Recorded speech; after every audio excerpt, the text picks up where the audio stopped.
کیا آپ جانتے ہیں کہ زلزلے کا اصل سبب کیا ہے؟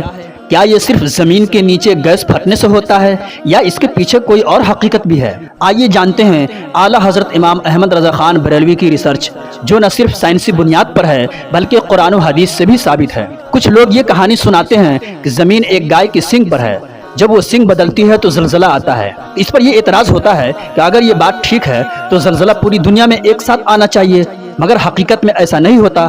مولانا احمد رضا خان فرماتے ہیں گائے کے سینگ والی بات بالکل بے بنیاد ہے۔ اعلیٰ حضرت امام احمد رضا خان کی ریسرچ کے مطابق زلزلے کا اصل اور حقیقی سبب صرف ایک ہے، اللہ تعالیٰ کی مرضی اور ارادہ۔ اس پر عقلی دلیل یہ ہے، سمندر میں دو جہاز ایک دوسرے کے قریب گزرتے ہیں، ایک شدید طوفان میں ہوتا ہے اور دوسرا بالکل سکون میں، ایک ہی وقت، ایک ہی پانی، ایک ہی ہوا، مگر اثر مختلف کیوں ہے؟ کیونکہ اللہ نے چاہا کہ ایک میں طوفان ہو اور دوسرے میں نہ ہو۔ تو پتہ چلا کہ حقیقی سبب اللہ کی مرضی ہے۔ اس پر ایک قرآنی دلیل بھی ہے، ما اصابکم من مصیبت فبما کسبت ایدیکم، تمہیں جو مصیبت پہنچتی ہے وہ تمہارے اپنے اعمال کا نتیجہ ہے اور اللہ بہت کچھ معاف فرما دیتا ہے۔ حدیث پاک کا مفہوم ہے، زمین ایک مچھلی کی پیٹھ پر ہے، جب وہ ہلی تو اللہ نے پہاڑوں سے زمین کو بوجھل کر دیا تاکہ وہ نہ ہلے۔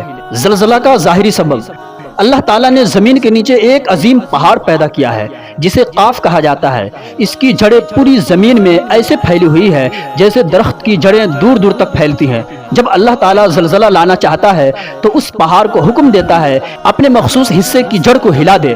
جہاں ہلکی حرکت کا حکم ہوتا ہے وہاں زلزلہ کم آتا ہے، جہاں سخت حرکت کا حکم ہوتا ہے وہاں زلزلہ زیادہ شدید ہوتا ہے۔ کبھی صرف ایک جھٹکا آتا ہے، کبھی زمین پھٹ کر پانی یا آگ نکلتی ہے۔ سائنس کہتی ہے کہ زمین کے نیچے گیس دباؤ سے پھٹتے ہیں تو زلزلہ آتا ہے۔ اعلیٰ حضرت فرماتے ہیں یہ صرف ایک ظاہری اثر ہے، اصل سبب نہیں ہے۔ مثال کے طور پر جیسے قلم خود نہیں لکھتا بلکہ ہاتھ اور روح کی طاقت سے لکھتا ہے، ویسے ہی گیس کا نکلنا زلزلے کا اصل سبب نہیں بلکہ کوہ قاف کی حرکت کا نتیجہ ہے، اور کوہ قاف اللہ کے حکم سے حرکت کرتا ہے۔